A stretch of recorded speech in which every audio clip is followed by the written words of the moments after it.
Good morning everyone, কি অবস্থা সবার? কেমন আছেন? আশা করি অনেক ভালো আছেন। ডিসেম্বর মাস চলে এসেছে, আবার চলেও যাচ্ছে। তো কে কোথায় আছেন? আর জানি সবার বাচ্চাদের পরীক্ষা শেষ, এখন সবাই ভ্যাকেশনে যাবেন। কেউ ট্যুরে যাচ্ছেন, কেউ বা গ্রামের বাড়ি যাচ্ছেন। আচ্ছা, সবচেয়ে আনন্দের কোনটা? কোনো জায়গায় ট্যুরে যাওয়া না বাবার বাড়ি যাওয়া?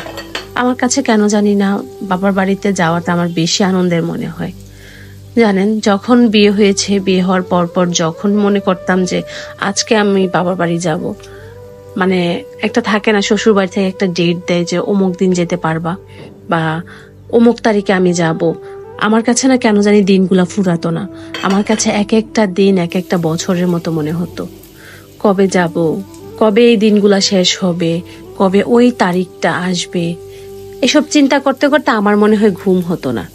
আমি জানি সব মেয়েদেরই একই অবস্থা। বাবার বাড়ি যখন যাওয়ার কথা মনে হয় তখন তাদের দিন ফুরাতে চায় না। আমি ডিসেম্বর মাসে ভেবে রেখেছি গ্রামে যাব। তো পরীক্ষা শেষ হলেই ভেবেছি চলে যাব গ্রামে। কিছু পরিস্থিতির কারণে হয়তো একটু লেট হচ্ছে, কিন্তু বিশ্বাস করেন আমার প্রত্যেকটা দিন প্রত্যেকটা বছরের মতো মনে হচ্ছে। এত বছর হয়ে গেছে বিয়ের, তারপরেও কেন জানি না বাবার বাড়ির প্রতি এতটা টান। যখন মনে হয় আমি যাব, ঠিক তখনই আমার ইচ্ছে করে যে আজকে শুনেছি আমি যাব বা আজকে ডেট ফিক্সড হয়েছে আমি যাব, তখনই আমি দৌড়ে চলে যেতে পারতাম।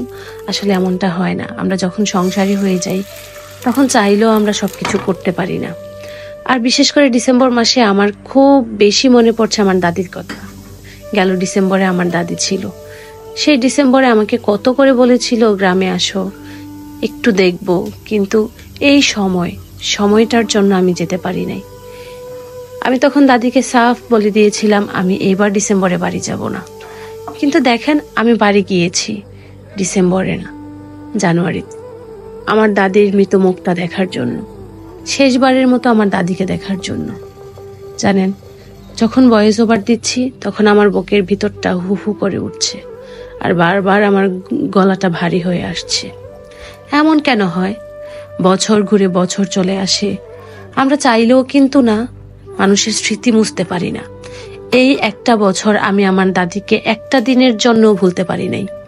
আমি একটা দিনের জন্য বলতে পারবো না যে আমার দাদির কথা স্মরণ করে কান্নাকাটি না করেছি। আমি আমার দাদিকে ভীষণ ভালোবাসতাম।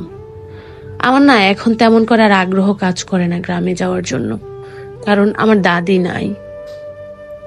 আমার মনে হয় কি যে যখন আমি ঢাকা থেকে গ্রামে যাব এই কথা ভাবি, তখন সারাটা রাস্তা আমি ভাবতে ভাবতে যেতাম আমার দাদিকে আমি গিয়ে দেখবো এখানে বসে আছে, ওখানে বসে আছে।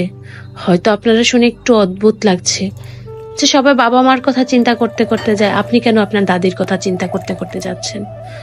বাবা মা আছে, জানি না আমি বাবা মা কতদিন বেঁচে থাকবে, তারপরও আমার কাছে মনে হতো যে বাবা মা আছে, বাবা মাকে ভালোবাসার আমি অনেক সময় পাবো।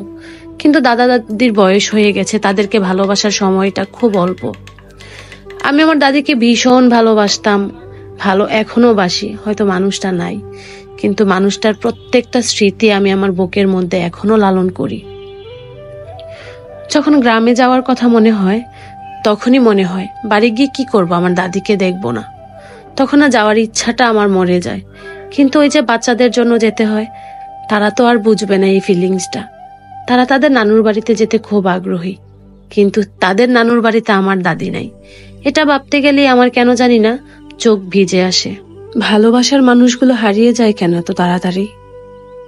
আমরা যাকে সবচেয়ে বেশি ভালোবাসি সেই মানুষটাই আমাদের কাছ থেকে সবচেয়ে তাড়াতাড়ি চলে যায়। এমন কেন হয় জানেন? আমার দাদিকে আমি খুব আদর করে বুবু বলে ডাকতাম। আমার কেন জানি না খুব ইচ্ছে করে এখন আবার আগের মতো আমি আমার বুবুকে একটু বুবু বলে ডাকতে পারতাম, একটু জড়িয়ে ধরতে পারতাম। কিন্তু দেখেন, চাইলেও সেটা আর পারবো না। আমি আসলে কথা বলতে পারছি না এই মুহূর্তে। আমি অনেকবার ভয়েসটাকে থামিয়ে তারপর আবার ভয়েস দিতে হয়েছে। তা যাই হোক, সবাই আমার বুবুর জন্য অনেক অনেক দোয়া করবেন। আজ এই পর্যন্তই। আল্লাহ হাফেজ।